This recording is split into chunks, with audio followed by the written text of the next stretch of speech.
საერთაშორისო საიტი იმიტომ რომ არა ისინი რომ არა მათი თავდაცველი ვისწავლები დედაშვილი ისტორია არ დაიღუპებოდნენ. გორის ცენტრში ავარიის შედეგად დაღუპული დედაშვილის ოჯახი დამნაშავეების სრული სიმკაცრით დასჯა სითხოვს. ირმა ამბარდნიშვილის ინფორმაციით 35 წლის კაცი, ვინც საჭეს არაფხიზელ მდგომარეობაში მართავდა, ავტომობილში მარტო არ იმყოფებოდა. მასთან ერთად იყვნენ მისი არასრულწლოვანი შვილები და 2 დეიდაშვილიც. ეს ადამიანები ავარიის შემდეგ მასთან ერთად მიიმალნენ.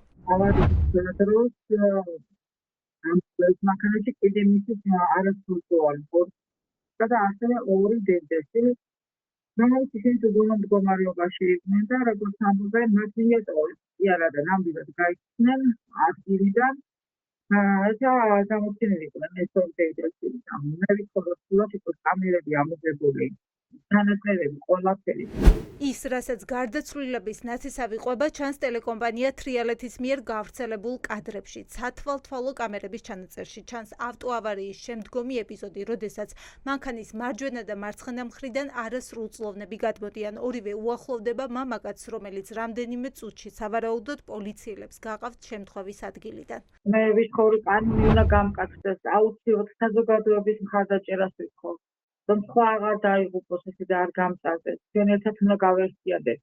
5300 ადამიანი ბრძოლებში არ აკვდებოდა ხალხო და როგორ შეიძლება მშვიდობიანის პერიოდში გინდა ავტომატ გადაკიდებულ სინდია და გინდა გასაშლელი დასაკეთი დანაროგებას 2 წელია იმაზე და თვალი რო ჯდება და ნარკომანი რო ჯდება, როდემდე უნდა ხოცო ხალხი, როდემდე სხვისი გაზრდილი შვილები. ირკვევა რომ რევაზ ელიზბარაშვილს, რომელიც 3 წლის ბავშვს და მის დედას ავტომობილით შეეჯახა 225 ვიდეო ჯარიმა აქვს. მათი ნაწილი სწორედ სიჩქარის გადაჭარბებას უკავშირდება. იმ დროს, როცა არაფხიზელ მდგომარეობაში გადაჭარბებული სიჩქარით გადაადგილდებოდა გორის ცენტრში, მართვის მოწმობაც ჰქონდა. პროკურორს არ უსაუბრია ჰქონდა თუ არა საპატრულო პოლიციის მხრიდან გამოწერილი ჯარიმებიც ან ამ დრომდე ჰქონდა თუ არა ჩამორთმეული მართვის მოწმობა. რევაზ ელიზბარაშვილს საფრთხეთ ღონისძიების სახით შეეფარდა პატიმრობა. მას ბრალი აქვს წარდგენილი საქართველოს სისხლის სამართლის კოდექსის 236 მუხლის მე-9 ნაწილით აღნიშნული სანქციის სახით ითვალისწინებს თავისუფლების საფრთხეთას 12 წლამდე ვადით. ბრალდების ხარი უთხოვდა პატიმრობას და მოთხოვნილი აღკვეთ ღონისძიება პატიმრობა დაკმაყოფილდა. სასამართლოზე განაცხადეთ, რომ მთლიანად სამართალ ადმინისტრაციული დარღვევა ჰქონდა 225 ჯარიმა და აქედან სიჩქარის გადაჭარბებისთვის მათ შორის სიჩქარის გადაჭარბებისთვისაც სუმთლიანობაში მას ჰქონდა ჯარიმების დაახლოებით 200 ჯარიმაზე მეტი ჰქონდა მას მთლიანობაში. ამავე დროს აღნიშნული ჯარიმებიდან იყო ჯარიმების სიჩქარის გადაჭარბებისთვისაც. როგორ უნდა აზღვევდეს სახელმწიფო ავტოსაგზაო შემთხვევებს? საგზაო ექსპერტების დიდი ნაწილის რეკომენდაციაა, რომ სიჩქარის გადაჭარბებაზე ქულები აკლდებოდეთ მძღოლებს, შესაბამისად უფრო მეტად იფრთხილებენ. იხსენებენ ოცნების მხრიდან 7 თვის წინ გამოცხადებულ ამნისტიას, რომელიც მძღოლებს შეეხოდა მართვის მოწმობები დაუბრუნეს ისეთ მძღოლებსაც, რომლებსაც მოწმობა ჩამორთმეული ჰქონდათ, მათ შორის სიმთვრალეში მართვის გამოც.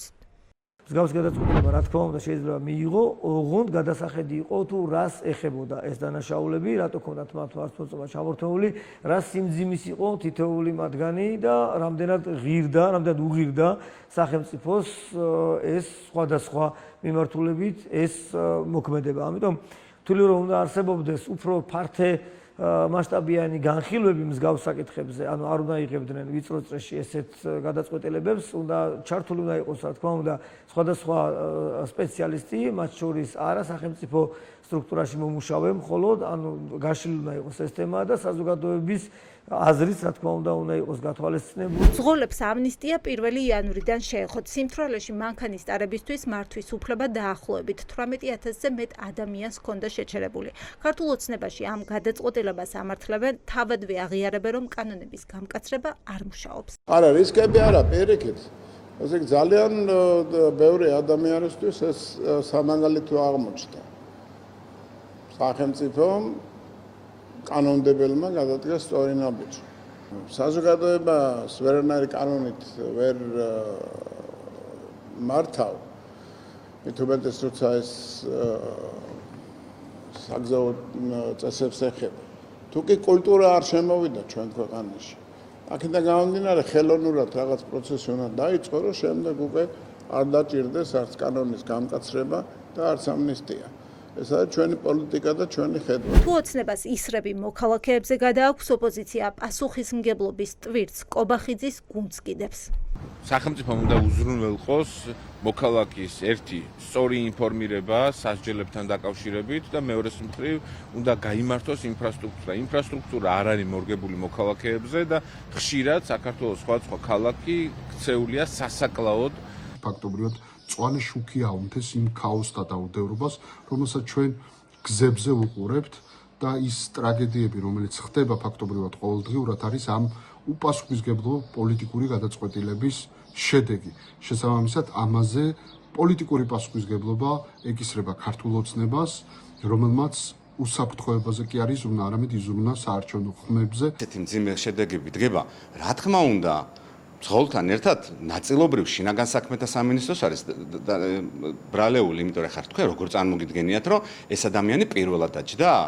მით უმეტეს გორის ხო არ არის ახლა რაღაცა ისეთი მრავალმილიონიანი ქალაქი, სადაც უბრალოდ არავინ არაფერი არ იცის. ავტოავარიების შემთხვევები მზარდია, იზრდება დაღუპულთა და დაშავებულთა რაოდენობაც, რაც შეცვლის ოცნებას აგზაო უსაფრთხოების კუთხით, მიიღებს თუ არა ახალ კანონებს, დაიწყებს თუ არა საინფორმაციო კამპანიებს. ამაზე ჯერჯერობით კობახიძის გუნდი არ საუბრობს.